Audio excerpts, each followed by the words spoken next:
Well, thank you very much, and good afternoon, everyone. It's nice to see you out on a Sunday afternoon. I'm really excited to be here, and many thanks to Jesse and the Friends of the BC Archives for inviting me, and the Royal BC Museum for hosting us today. I'm very grateful. It's nice to see a packed audience, lots of people online. Thanks so much for spending some time today. I'll be focusing mostly on a new book I've just published called Lessons in Legitimacy, but I'll also be talking about my positioning as a non-Indigenous scholar and how I came to study BC's history of colonialism and schooling. And so I'm going to try and put all of these different threads together and still leave lots of time for questions and discussion. And I can stick around informally after, sign some books, hang out, and visit for a bit. So here's an outline of the talk for today. And what I'm going to show is how the book and my research generally helps put truth before reconciliation.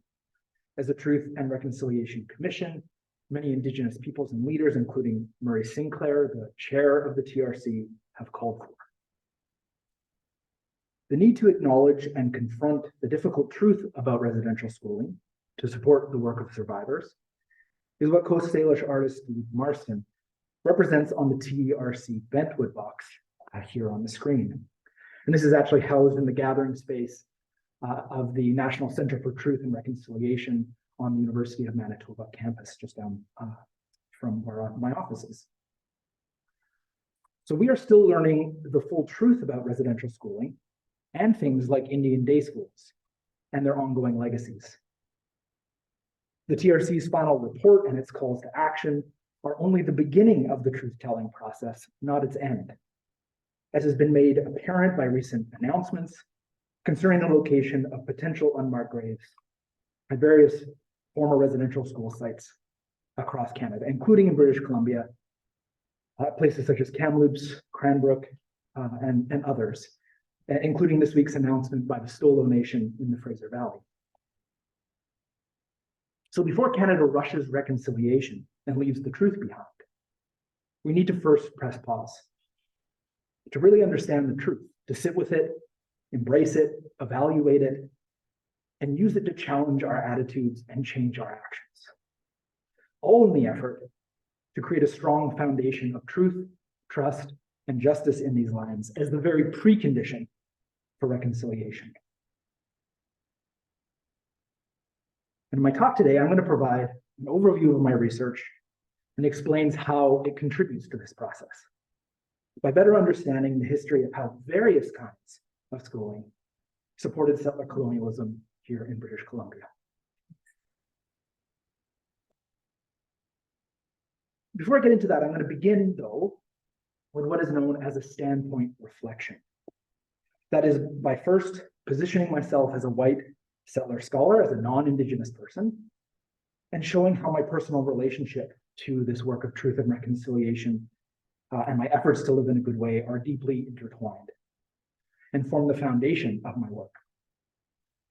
Then I will outline from there how, from that foundation, my research on the history of schooling and settler colonialism helps put truth before reconciliation. And while I'm not going to be focusing on abuse or centering Indigenous trauma in this talk, that's not my work to do as a non-Indigenous historian. The presentation does contain details that may be upsetting. So I've included the information here on the slide for the Indian Residential School Survivor and Family Crisis Line. And I'll stick around afterwards to help folks process if they need to debrief afterwards. Okay.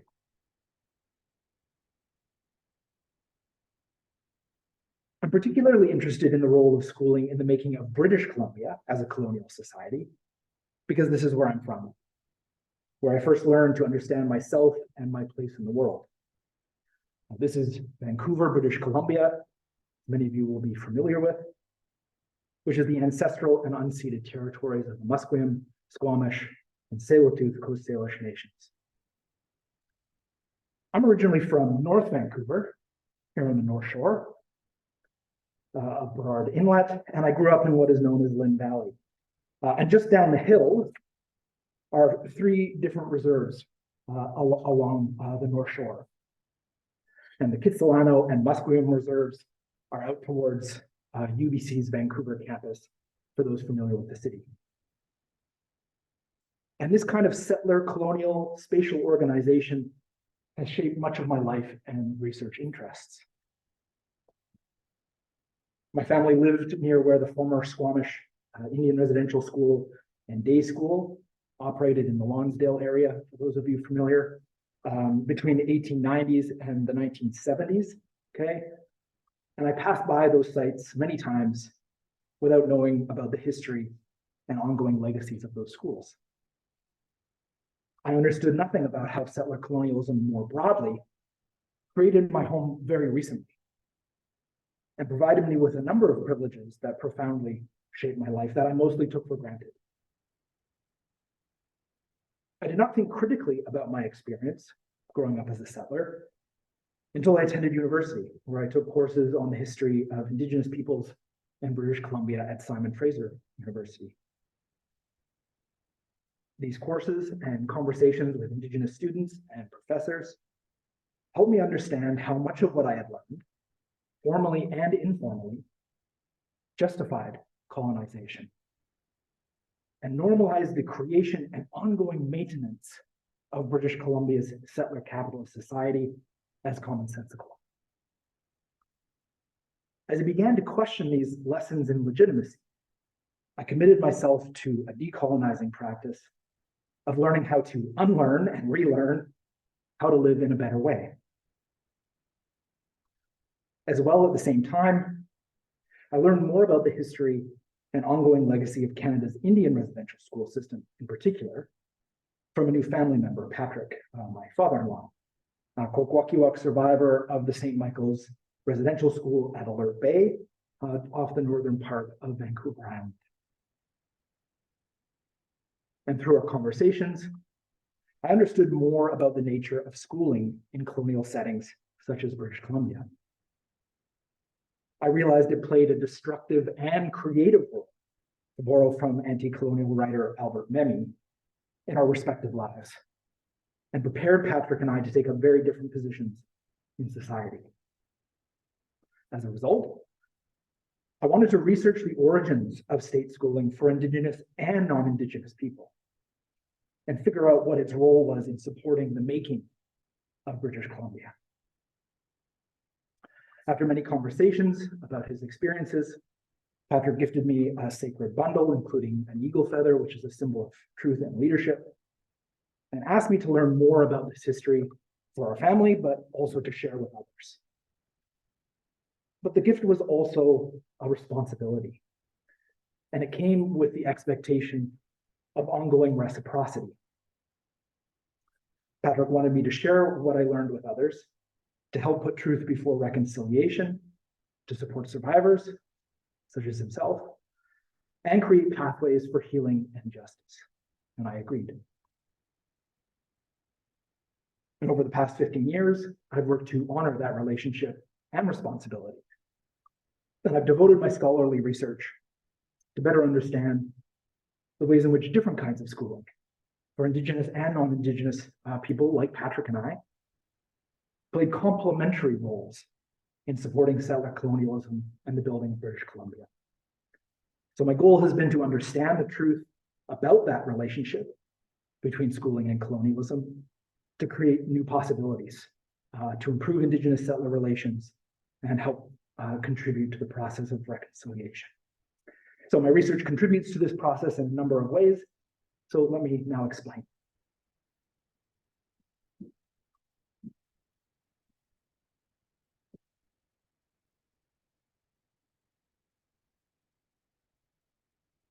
Okay, schooling's role in colonialism is portrayed here in John Gast's famous painting called American Progress, which uses settler mythology to romanticize colonialism on the so-called American frontier. And in the middle here is an angelic white woman wearing the Star of Empire on her forehead, symbolically stringing power lines as settlers move west from the east to west coast. Now, you may have seen this image before, but if you look more closely, she's also holding a school book, school textbook. One of my professors showed this image in one of the first history classes I took. And I remember being fascinated by the school book part. And I wanted to learn more about schooling's role in empire making and settler colonialism closer to home. So for my first research project, I turned my attention up to the cloudy and probably rainy Pacific Northwest here, which I think is the only thing that GAST accurately depicts in this image. Hopefully not too accurate, as I'm hoping to get home to Winnipeg tonight and avoid the cyclone. They called it a cyclone bomb. I'm sure hoping that that's not what's coming. So I wanted to look at how schooling and school books, or textbooks in particular, played a role in colonization.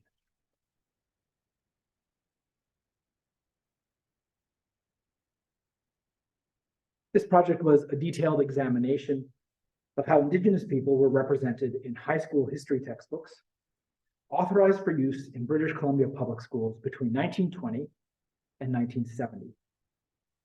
And that's why I'm interested in a lot of the work that the BC Archives does, as well as the UVic Archives has a collection of old history textbooks. And if you're interested, I can share the link with you afterwards, and you can look at these books for yourself. So building on the work of theorists like Edward Said and Indigenous scholars like Sioux historian Phil J. Deloria, this study was my first attempt to really reckon with colonial knowledge that my grandparents and parents, and likely some of my own teachers, had access to in this period. And that shaped the way they understood and taught me about colonization and Indigenous people. In fact, the project all started when my grandma was cleaning out her basement and gave me an old history textbook of my mom's. And when I opened this textbook, which was Arthur Dorland's Our Canada, I was shocked. This book, which was published in 1949, but was still being used in some BC classrooms until the 1980s, had images like this, and referred to Indigenous people, and these are extracted quotes, as bloodthirsty, savage cannibals from China that needed to, quote, either assimilate or face extinction. When I started to look at other books, I noticed that while some were better than others, the ways in which Indigenous people were represented followed a pretty stereotypical pattern that was not only racist, although it was that too, but at root, at heart, was teaching people to see colonialism as a justified process and the creation of Canada as commonsensical. But I also went a step further and showed how these textbooks actually reflected core curricular objectives set out by British Columbia's Department of Education during much of the 20th century, documents I was able to find in the basement of this building at the BC Archives, so thanks for that. Examining textbooks in the context of state policy around education was crucial to show how the government supported and encouraged interpretations of Canadian history, British Columbia history, and knowledge about Indigenous peoples in ways that ultimately legitimated colonization. Now, at the end of this project, I discovered that all of the textbooks that I had understood as being only targeted to settler children in public schools were also officially authorized by the Department of Indian Affairs for use in day and residential schools across the province at the same time.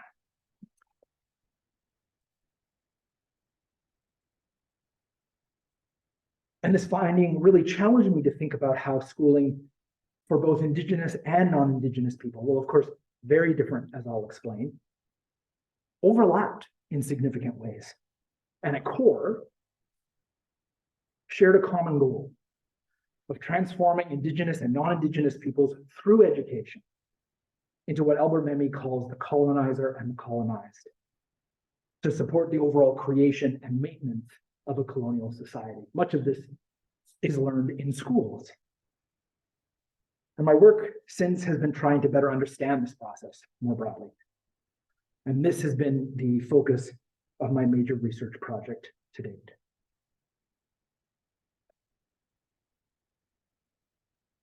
So this project, which was published last year with UBC Press, it was launched here in Victoria at the University of Victoria, thanks to my hosts, Carrie Newman and Ryan Moran. This book goes back to the beginning of settler colonialism on the West Coast and traces the role played by schooling in colonial social formation from between 1849 and 1930.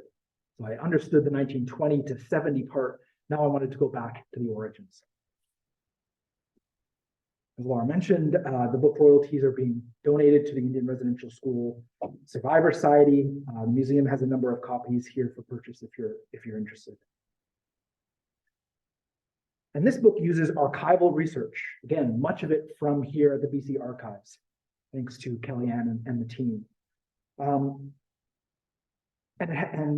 It uses insights from history and Indigenous studies to challenge or unsettle the conventional view of schooling history by bringing accounts of Indigenous and non-Indigenous education, often studied in isolation, into one analytical frame to show how they overlapped and contributed to colonialism. Overall, the project shows how different levels of government use different kinds of schooling to aid social formation in this core moment in British Columbia of the mid to late and early 19th and early 20th centuries. That includes mission, day, and residential schools for Indigenous children, yes, but also common and public schools for settler children. And I'll talk more about complicating that binary in a moment when I talk about the cover image. But first, I'm going to talk about methodology and sources, and then I'm going to get into my main research findings.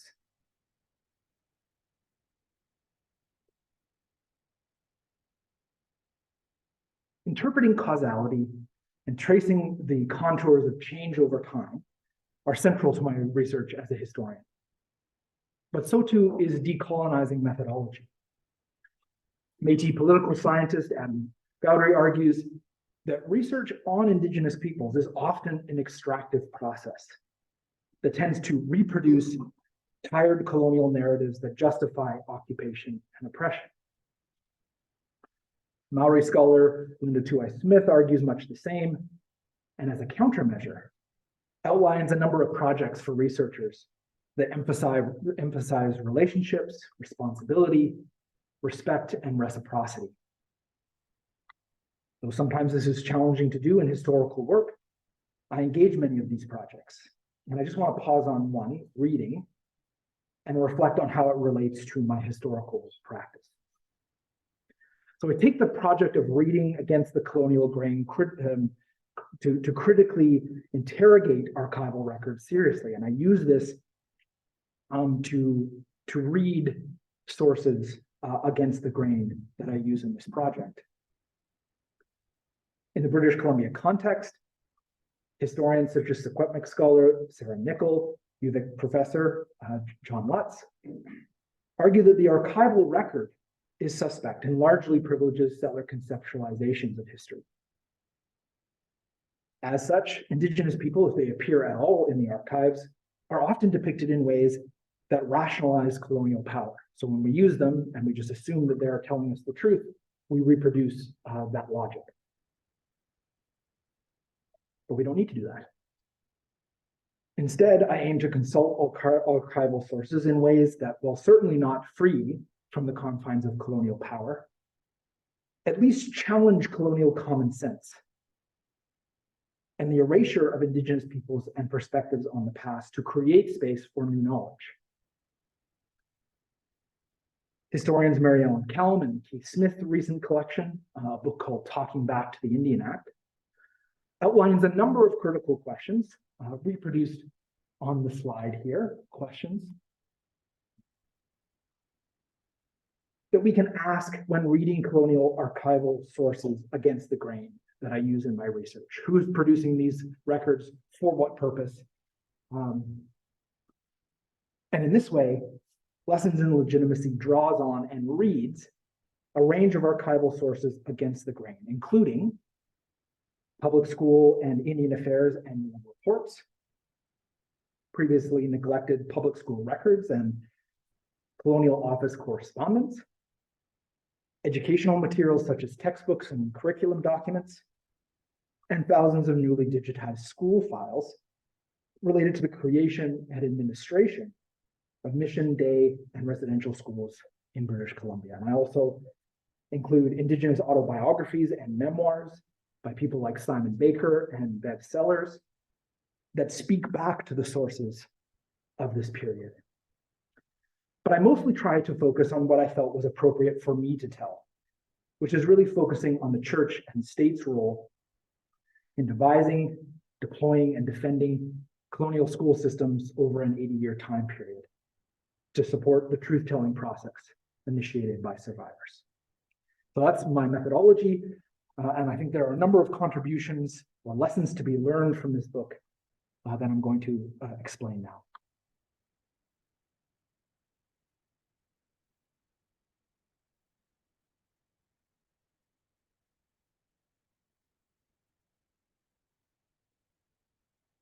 Okay, well, the first is that I position the history of public school as being a key part of settler colonialism and the building of British Columbia. Well, recent scholarly work and things like the TRC have shown the destructive effects of schooling for Indigenous children, which I outline and we'll talk about in a moment. Many scholars studying the history of education conceive of public schooling as being progressive, or at least disconnected from the project of settler colonialism, which was only happening to Indigenous people. My research challenges and complicates this view by showing how public schooling helped teach settler children in ways that encourage them to participate in and protect an emerging settler society. So to do so, I draw on the work of British historian Catherine Hall to argue that settlers need to learn how to become colonizers. It's not an inherent thing. And schools are particularly powerful sites for learning what I call the lessons in legitimacy, the formal and informal teachings that normalize the colonial project as natural, inevitable, and most importantly, unchangeable. So starting in the 1840s and 1850s, I examine how the emerging colonial government of British Columbia supported common or grammar schools as a way of attracting settlers and families to the region, actually starting here in Victoria. And then in the 1870s, the new provincial government oversaw the implementation of a free but compulsory public school system to further teach children everything from history and civics to calisthenics and home economics in overt and covert ways that built their character and prepared them to take up their roles in society as colonizers, as subjects and defenders of the British Empire. And here I've got an image, again, from the BC archives of children raising the flag at the Kingston Street School here in Victoria in 1902. So in tracing this development over an 80-year period from 1849 to 1930, I show how the state gradually consolidated control over public school and used it, like other state infrastructure, to support colonial social and economic development in a number of significant ways.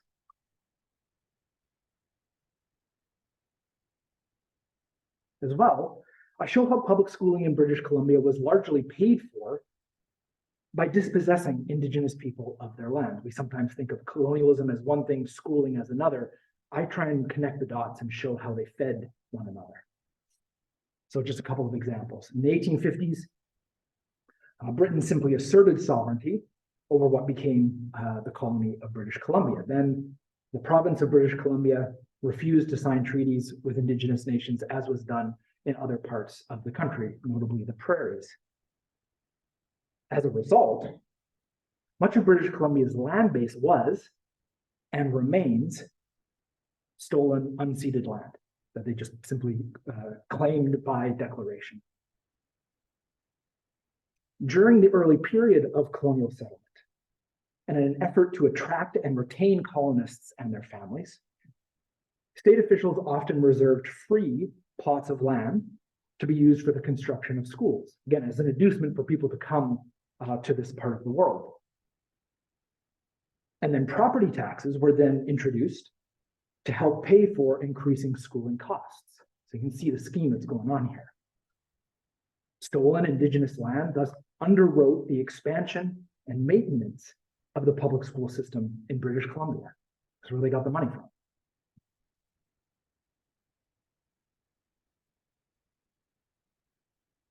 So alongside my analysis of the development and expansion of public schooling as related to settler colonialism, I also examine the unique contours of state education for Indigenous children over that same 80-year time period, and show how they contributed to the same result while using very different methods.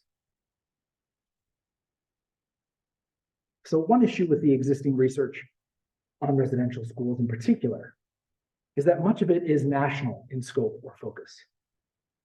The provincial perspective is mostly neglected or mentioned briefly, and this is a problem because while the Department of Indian Affairs certainly operated on a national scale, it organized and administered, especially at first, its work more locally.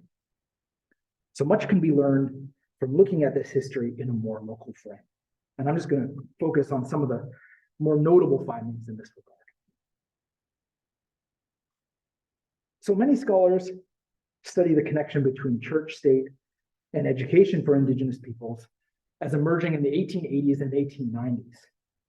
That's when the residential school system officially started. But I show that from mid-century, the colonial government of British Columbia, as it was getting started, played an active role in inviting, directing, and even funding Christian missionaries to travel to the Pacific Northwest to open schools for Indigenous children in the 1850s and 1860s, before Canada's system of Indian education, as it was known, was officially started. And as part of my focus on early mission schooling, I show how colonial officials, far from being motivated by benevolence or a commitment to a so-called civilizing project, that's how they dressed it up, they were actually pretty anxious about Indigenous resistance to colonization in areas like the Pacific Northwest coast, near Metlakatla, shown here on the slide. And they hoped that early mission schools, in a cheap way, could help smooth over relations with different Indigenous communities, in this case, the Tsimshian Nation, to safeguard colonial security and bolster British control of the area.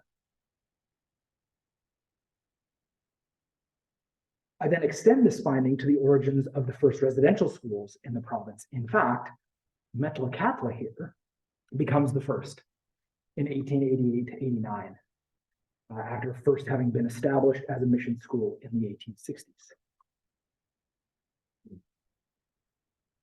In examining the correspondence of church and state officials more closely, and again, against the grain,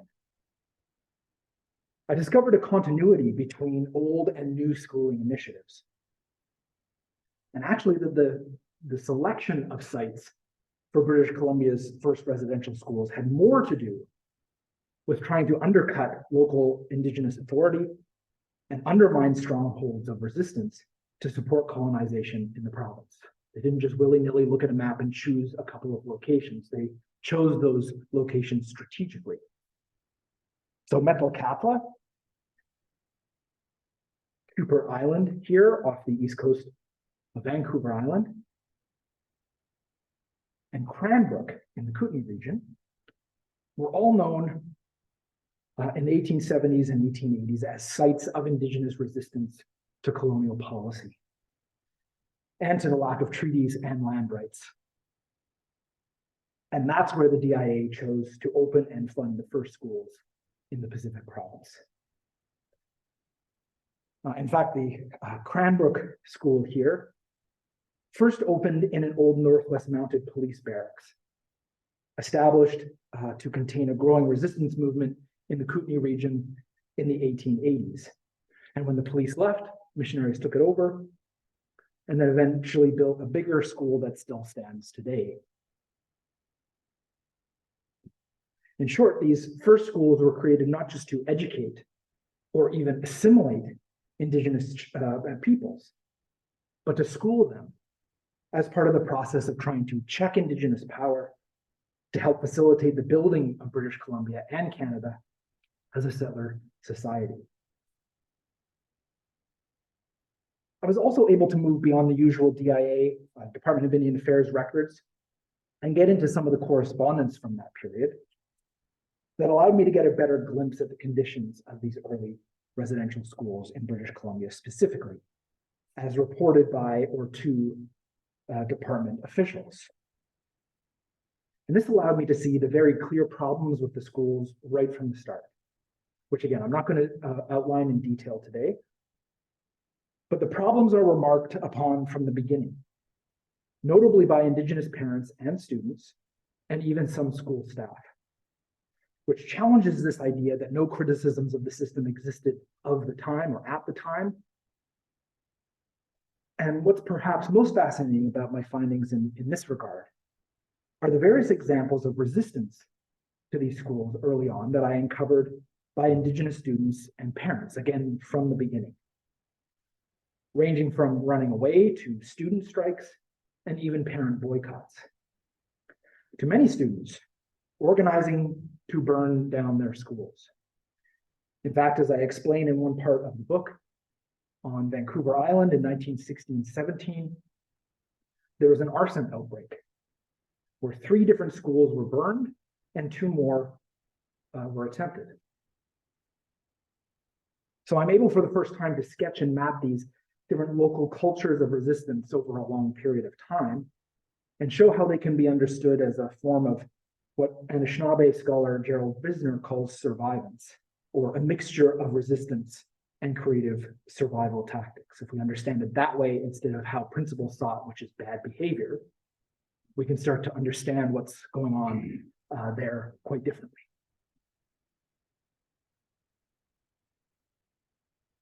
I also offer the first sustained examination of the creation and expansion of the Indian day school system in British Columbia that emerges at the same time as the residential school system and is really a continuation of the earlier mission schools that I talked about. It's just now that the funding comes from the federal government for the most part. Now, despite the class action lawsuit about Indian day schooling that concluded earlier this year, we still know very little about day school experiences. And my work outlines the development of these schools too, and their connections to other kinds of schooling and colonial policies at the time. And here's a map of all Indian day schools in Canada from the 1860s to the year 2000, when the system officially closes, that I helped create with my colleague Jackson Pind at Trent University. And in total, there were 699 schools across the country. I'm about to see a big explosion soon, with 112 of these schools operating in British Columbia, with the last closing only in 1994.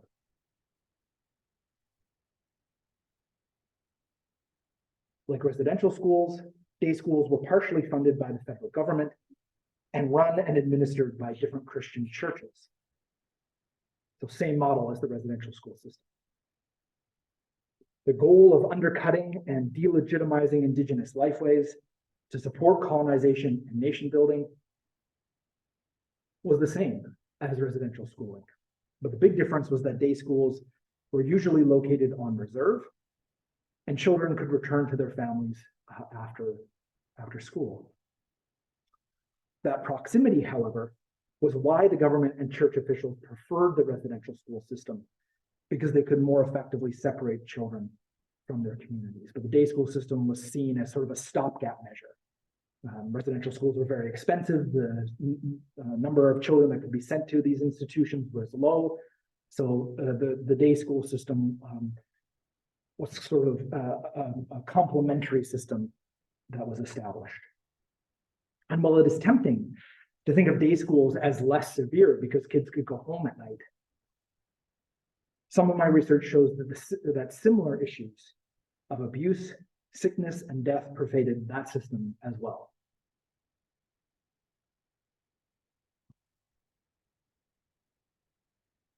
Okay, well, the bulk of my research focuses on examining different kinds of schooling for Indigenous and non-Indigenous children and showing their overlapping connections with settler colonialism.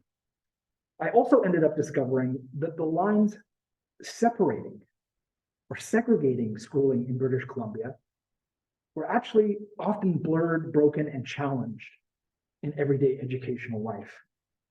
That is, colonial binaries of like Indigenous or non-Indigenous were reinforced, but they were also continually challenged, which has not received as much scholarly attention. That is, throughout the 80-year period of study, I found consistent evidence supported by photographs like this one in Vancouver from the Hastings Sawmill School in 1886, with the caption identifying whites and Indians outside of the school. And again, all of these photographs that I'm going to show are from the BC archives. So again, thank you for supporting historians and the work that we do. And this finding is not that surprising, as historians such as Andrew Parnaby have shown. Many Squamish and Tsleil-Waututh men worked on the docks around Burrard Inlet, including working as lumber workers. And it's not surprising that they would want their children to go to schools that are being opened around their workplaces. So yeah, this one. This rare one from the inside of the Ashcroft Public School. Most images at this time were taken outside. And these photographs, we now think of them as like your first day back kind of thing. These schools were being used to document and prove that that children were going to school to justify the money that the government was paying for them. So we have very rare examples of the inside of classrooms at this time. But this one from Ashcroft is interesting. Anybody from Ashcroft in the audience? No, maybe online.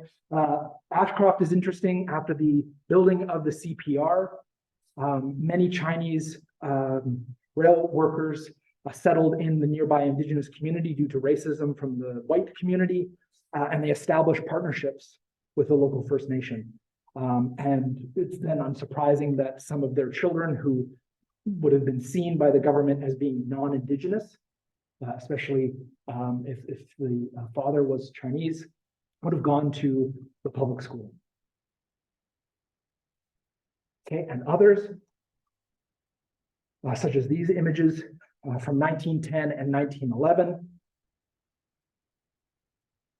of the South Fort George School that appear on the cover of the book.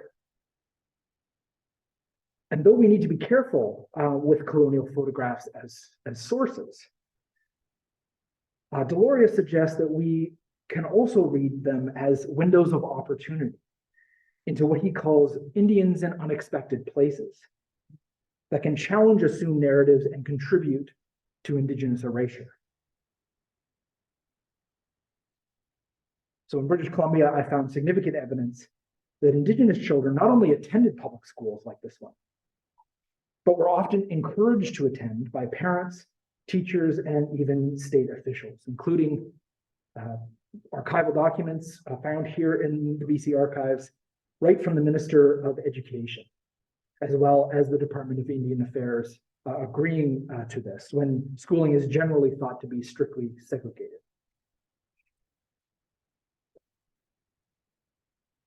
In reality, school attendance patterns were far more complicated on the ground than we have previously understood. Indigenous children attended public schools in British Columbia for a whole host of reasons, including ensuring the number The required number of children for funding from the provincial government was obtained so that schools didn't close down, among other reasons. This practice was particularly notable in the Okanagan and the Okanaganers in the audience, okay? Though, say, children attended residential schools at nearby Kamloops to the northwest, and Cranbrook to the east, there were no federal schools in operation in the region until the 1920s, 1930s, when day schools were then opened at 6 Mile Creek, Penticton, and Osoyoos. But Indigenous children attended a variety of public schools in their absence, with tuition being paid by the Department of Indian Affairs at Armstrong, West Bank, Penticton, Osoyoos, and other locations in the Okanagan Valley. This finding, again, unsettles the way we think about Canada's history of settler colonialism and schooling as being strictly segregated until after the Second World War, which in British Columbia was simply not the case. And this builds on some of the good work that Helen Raptis, who's at the University of Victoria, has been doing in recent years, confirming it and pushing it further.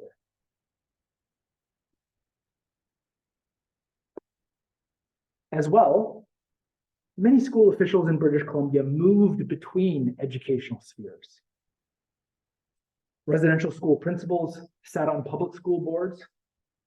Their students became teachers in day and residential schools, and public school graduates also taught in day and residential schools.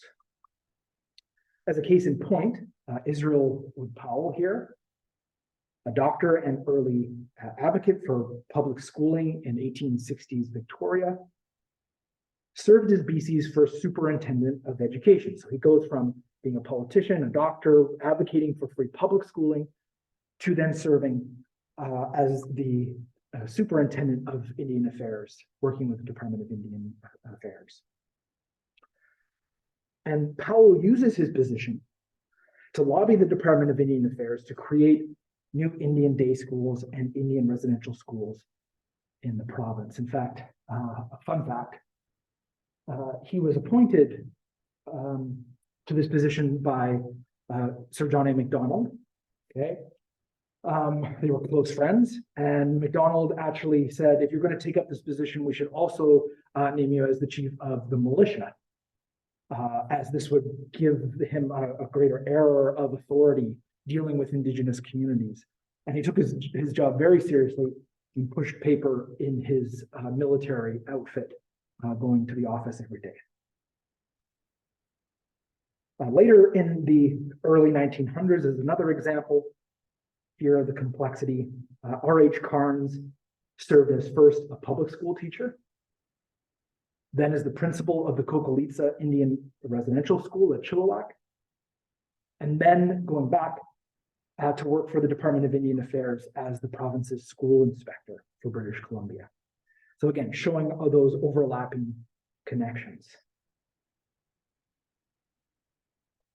So these are some of the lessons outlined in the book about various kinds of state schooling and their overlapping roles in colonialism and the making of British Columbia. Okay, to conclude, and then we can have some time for discussion and questions. Researching and writing this book taught me an important lesson. That colonial legitimacy is neither natural nor inevitable. It is learned. And it can therefore be unlearned to clear the path for decolonization and meaningful reconciliation. In fact, Murray Sinclair, the chair of the TRC, always says that education is what got us into this mess, and education is what is needed to get us out. Yes.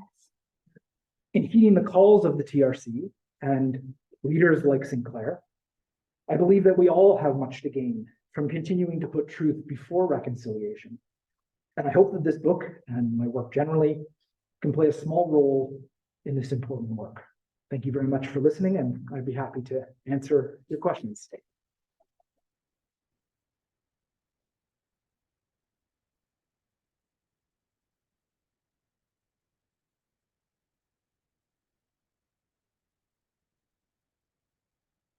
Thanks, Dr. Carleton, for your very engaging talk. Of course, this is very relevant this week in the lead up to the Day for Truth and Reconciliation, but also in BC, we still have a relatively new curriculum that is trying to incorporate reconciliation into the learning that students are engaging in our public schools today. So I think it's a really fascinating time to look back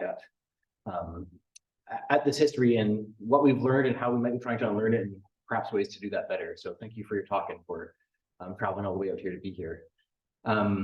We have time to take questions from both people who are online and in the audience. And one of us can play the somewhat awkward role of repeating questions into the mic if they're said in the room, and that way everyone gets to hear it online as well. So I see a hand up from gentleman in the sweater in the back. Thank you for your talk. I've got 2 points. One is a question, but the first question. Throughout your talk, you've talked about the binary system, Indian, First Nations people, and whites. But surely, during the early days of colonization, a lot of the community of children were mixed race, such as your own are or will be mixed race. They, I'm sure, form the basis for a bridge, if you like, between the both sides of your binary system. That was the question. Did you have a? That's the first one. Okay. The second Yeah, one, I'll take both. Yeah. Going back to your first picture of that, is it vast or cast? The large figure in the center. Yes. You said is carrying a school book. Yes. Surely, given the spirit of those efforts to colonize the American West, that was not a school book. That was a Bible. Unless you have evidence. Sure. Well, the image says school book. Oh, I see. But I mean, to your point. Would you like to repeat? Sure. Okay. Online as you can, or I can. Sure. I will do my best. The first was a question about complicating the binary system in terms of white and Indigenous. So we'll talk about that. And then the second was a point of clarification about Gast's American Progress image that I showed. Wondering if it was a school book or a Bible. Sound good? Yeah. So I'll do the easy one first. As I said, it is identified as a school book, though even in British Columbia, a lot of early textbooks would be about religious instruction, and the Bible would be something that would be used in classrooms quite a bit. The idea is that Christian teachings would facilitate the moral kind of training that the government saw as being a necessary process of colonization, right? They viewed what they were creating not just as a colonial and capitalist society, but an overtly Christian one as well. But in this context, it is a school book, and over the course of the period from 1849 to 1930, increasingly religious messaging and texts was downplayed, with many of the works becoming secular, and the overt Christian training in the 1860s, 70s, and 80s was replaced with other kinds of education that society felt was more relevant and practical, including manual training, home economics, metalwork, woodwork, trying to, as I talk about in the concluding chapters, by the early 20th century, they were less concerned with using Christianity to justify this process of dispossessing and acquiring land. They'd already done that. So now they were focused on, even though they were still deeply religious, many officials, they were more focused on other kinds of training. And we start to see industrial training displace earlier emphases on memorization and Christian training. Okay, the binary question. It's interesting because I think what the historical record shows is that many of the binaries that were being reinforced by some people who were, through their very existence, challenging them. One of the best examples is Governor James Douglas, whose identity was complicated, right? He had an Indigenous wife. He himself was considered not white in certain circles, and he navigated this kind of complex identity that many people in fur trading contexts, such as British Columbia, Victoria, or Langley, for example, especially in its early years, would have had, right? That many men married Indigenous women. But here's the interesting part, is that often people like Douglas leaned into their whiteness for political power and constantly downplayed any connection to aspects of indigeneity. In fact, Douglas, when he sent his daughter, he did send them to the local school, but then eventually wanted to send them abroad to get a better education. And when he sent one of his youngest daughters to England, he wrote in a letter to her to downplay and not mention her indigeneity and lean into the whiteness. So my argument throughout the book is that these binaries are important, and they are learned, and they are used for particular purposes. But they're always being subverted and challenged. They change depending on the context. And I think that that happens not just in the past, but today as well. Thank you. I'll just pop in to say too, if anybody wants to get up and grab coffee or snacks, feel free to. And I see there's some questions coming online already, so just continue to put questions in the chat. Maybe we'll go back and forth. We have a question online from our former president of the Friends of BC Archives, Kelly Black. Hey, Kelly. Asking about the book title and why you chose to put the word legitimacy in there in particular.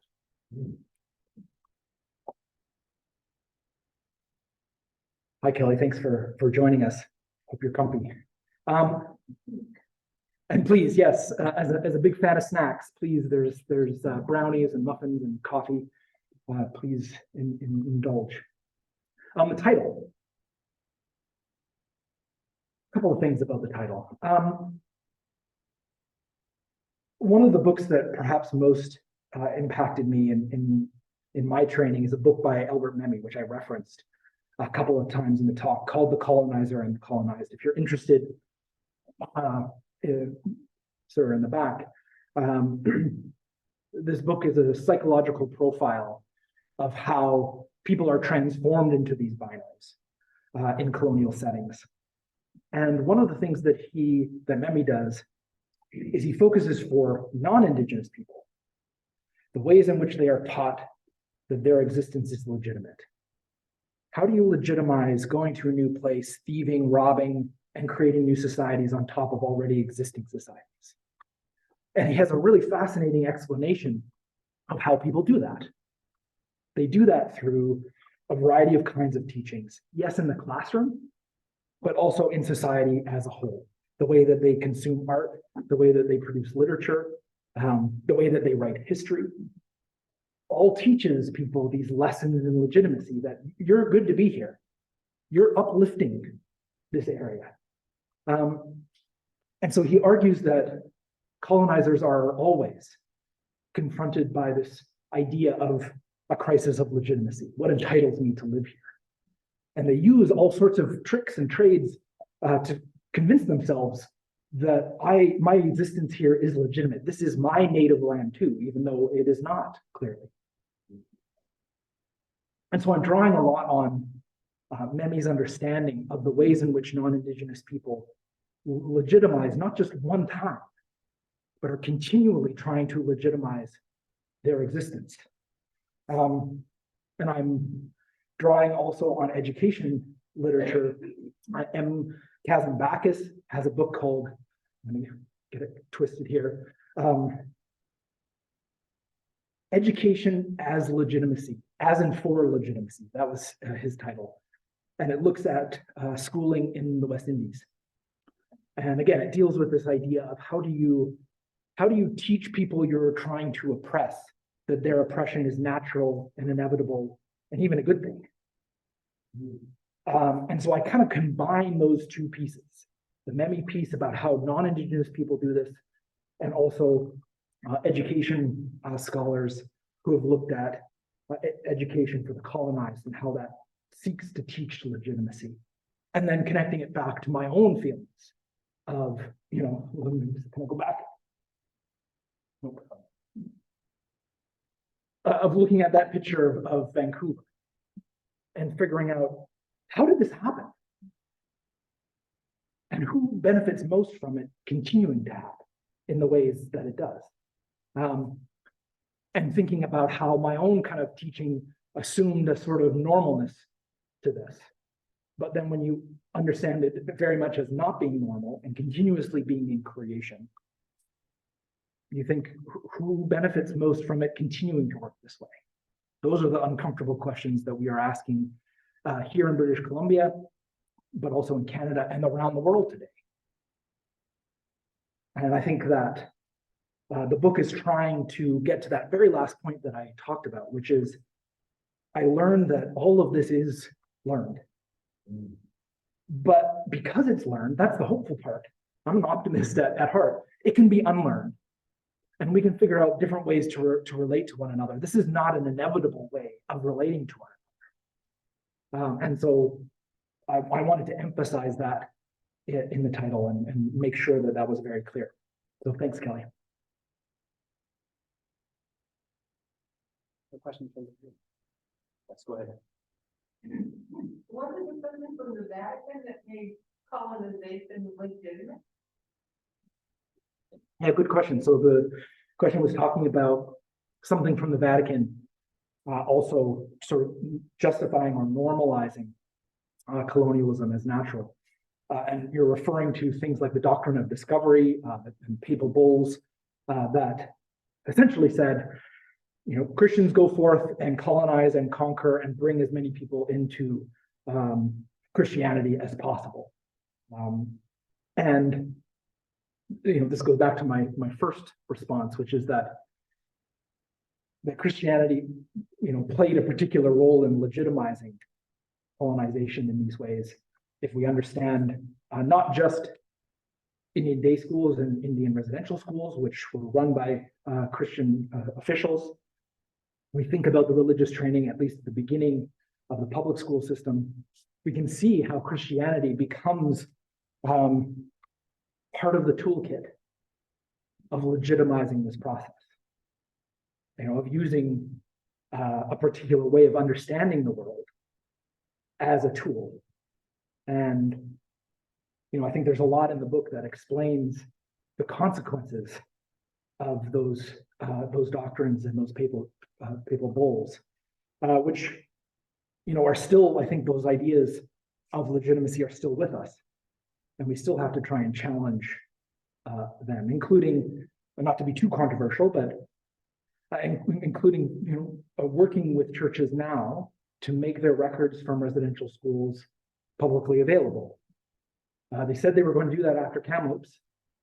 They've made some available, but communities are still having a really hard time getting those records, access to those records, because the records are not very good. That's the problem, right? We know this. So I think that shows this idea of, Christianity is complicated, and it has been used in particular ways, and is still being used in particular ways to sort of lend a legitimacy to this project that I think we are very much reckoning with in this current moment. Just want to share some comments coming from online. Some people who are appreciating the nuanced discussion and also your discussion of methods and the primary sources that you've accessed here at the BC Archives and at UBC Special Collections. So thanks for that. And also some people with personal connections, an Indigenous teacher who's been teaching in Victoria for several decades, and somebody who's the great grandniece of a Methodist missionary teacher who is active on the North and Central Coast. So sharing their appreciation for the talks.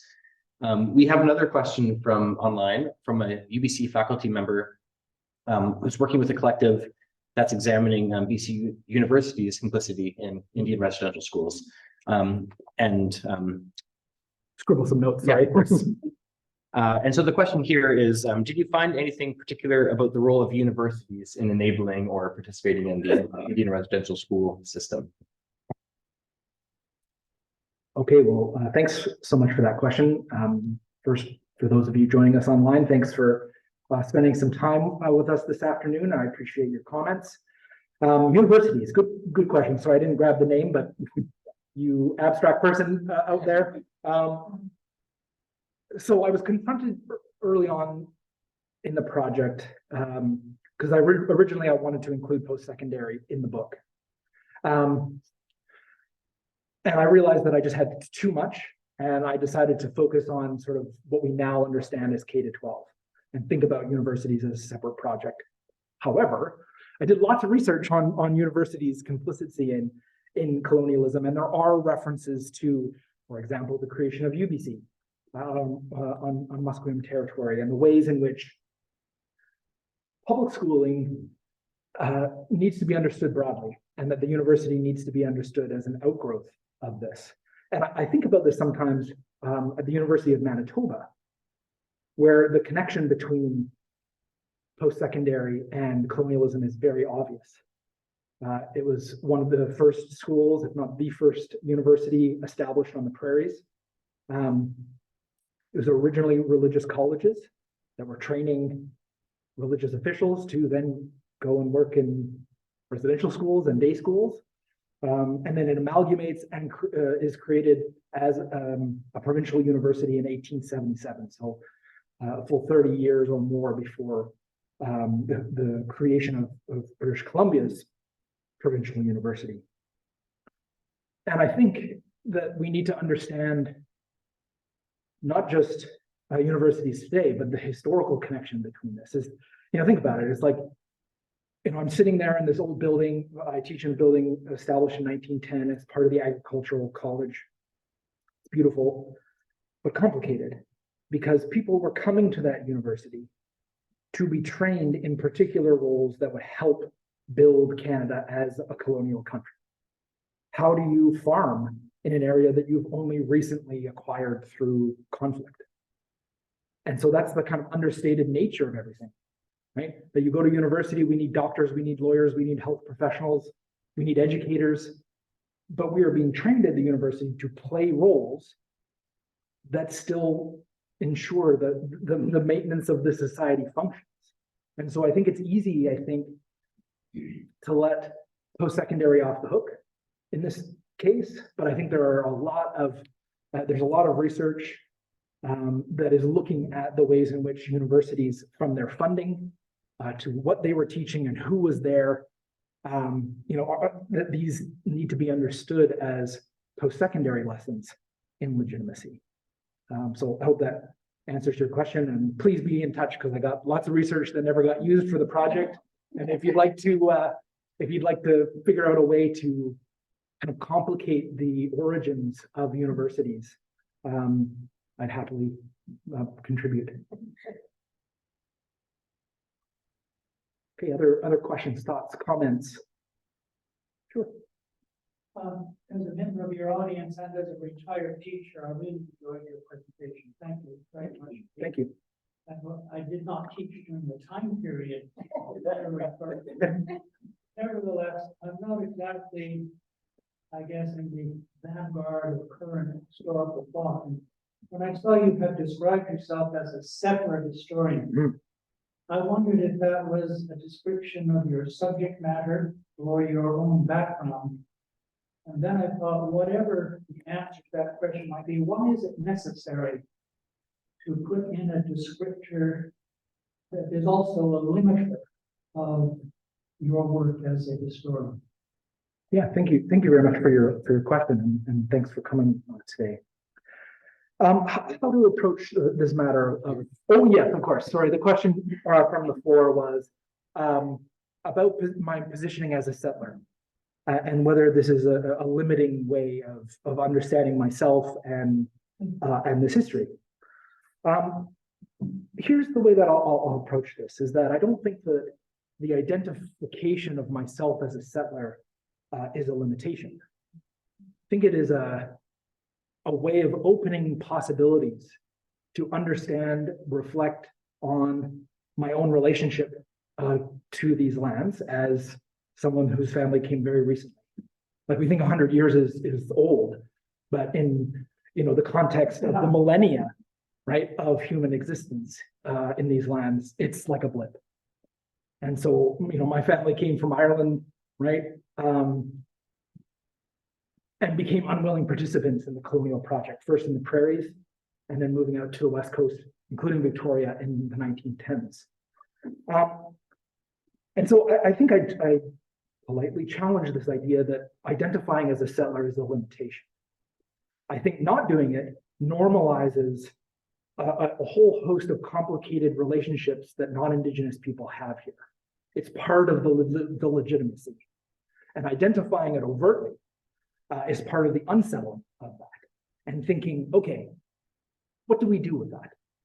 How do we understand our relationship as non-Indigenous people to these lands in complicated ways? But that also opens possibilities to make meaningful connections with Indigenous people and learn. Like, we have lots to learn. That's the I think the problem of not identifying that is that you normalize yourself as native to here, which we are objectively not in the context of human history. And so what that does is it means that non-Indigenous people have their ears closed about listening and working meaningfully with Indigenous people that can teach us different ways of relating to this area. And I would also say that people who have not been taught to see themselves as settlers see that as a threat, as being identified, as being revealed. And what I would say in my own experience of being kind of leery about this is that those feelings of being unsettled are what's holding us back. And that it's not easy, and I certainly don't want to stand up here and pretend that I've got all the answers. I'm working constantly to figure this out. But I think admitting and being vulnerable in that sense, and then thinking rather, than continuing to see myself this way, what does seeing myself this way open up? What possibilities could it be? And I take a lot of my inspiration here. As I said, I'm from BC, but I've lived all over the world. And for the last decade, I've been living in the prairies, which, unlike much of British Columbia, has an active treaty structure. Actual legally binding treaties that Canada's breaking, but they're still there. The foundation of what that relationship was supposed to be is there. Nation to nation, not one nation subjugating another, working to build reciprocal relations in mutually beneficial ways, as long as the grass grows and the water flows. And in those treaties, non-Indigenous people are identified as settlers. So people will say, oh, settler is like a new woke way of describing yourself. It's actually the language that the legal treaties that allows me to live in Winnipeg as a treaty person identifies me. And as British Columbians, if understanding ourselves in that way can open up the possibility to think, why are there no treaties or very few treaties? What does that mean for my existence here? And might open the possibility to, as you were saying before there, sir, in your first question, those bridges, that I am not Indigenous here. So let's figure out ways to work with Indigenous people in ways that listens and leans into truth and justice, rather than this constant feeling of something's going to be taken away from me, which is kind of ironic, given how this place was created as British Columbia, right? So I think that might be one way to think of identifying as a settler as a possible opportunity, rather than as a limitation. It's not easy. You don't just say I'm a settler and everything's done. But it might open us up to a different way of relating to one another and figuring out our complicated relationships here, and focus on making, in the treaty concept, Canada's a bad treaty partner, right? It is in violation of the treaties. But that doesn't mean that it always has to be. It could reinvest its energy and efforts into being better treaty partners. And here in British Columbia, we could figure out how to be that your conception of thinking of a settler as a bad thing as more of just like, you're not Indigenous to this area. isn't a bad thing. It's only a bad thing because there's a conflict. But how might we, relate better to one another so that that conflict is at least negotiated? Might not be perfect. It might be that, those nation-to-nation relationships, even on the prairies, are complicated.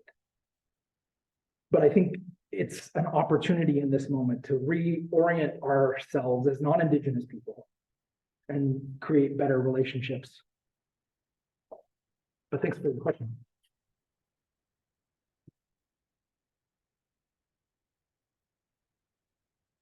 Well said. We have time for just one or two more questions. There's one online here, which is asking about the explosion of day schools, I believe in the 1950s, as it showed on your map. And if you could explain that, and particularly the social context for Indigenous peoples at the time being a time of widespread economic oppression and other things. Yes, thanks. Really good question. I wish I could put up my map there again.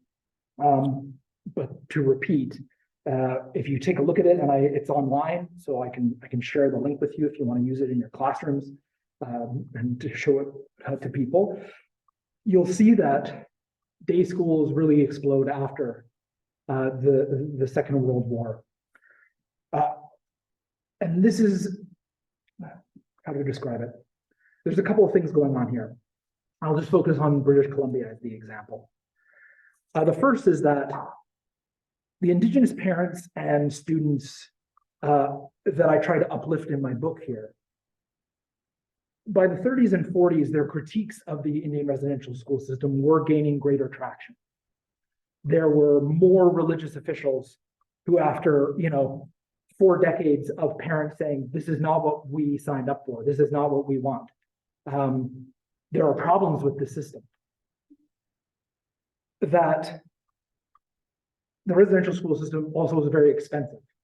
And so the governments were being critiqued for this very expensive system that Indigenous people were rightfully complaining about and pointing out the systematic problems leading to high rates of student disease and death. Like, all of that was very well known in the early 20th century. That isn't a new thing. It's just that settlers today didn't know about it. And that's why there's a lot of interest in this subject. But Indigenous people knew what was going on in those schools, and they wanted increased control over the education of their children. At the same time as this kind of critique was happening, British Columbia also was expanding. So its original kind of expansion was from the Vancouver Island and the Lower Mainland, sort of up the Fraser Canyon, okay? But after the Second World War, there's large expansion north in British Columbia, but also north generally into Yukon, Northwest Territories, and you see that reflected in the map as well. And so again, my argument of colonization and schooling need to be thought of as intertwined as they move up. More schools, that's one of the first things that they do, is use schools to open communication and also to train people to sort of integrate into the growing economy in that aspect. So that's there's lots going on in terms of the growth of day schools in the 1940s and 50s and 60s. And it has to do with those two things, the sort of increased critique of residential schools and government saying, if we're getting slammed on this and it's expensive, why don't we just download and push everything into the day schools? And I mean, to be frank, a lot of this was because they knew the damage had already been done.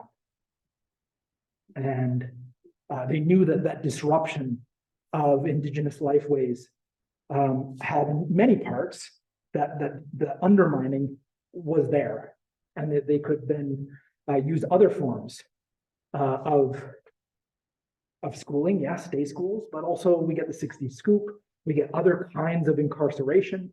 The state had to try less hard.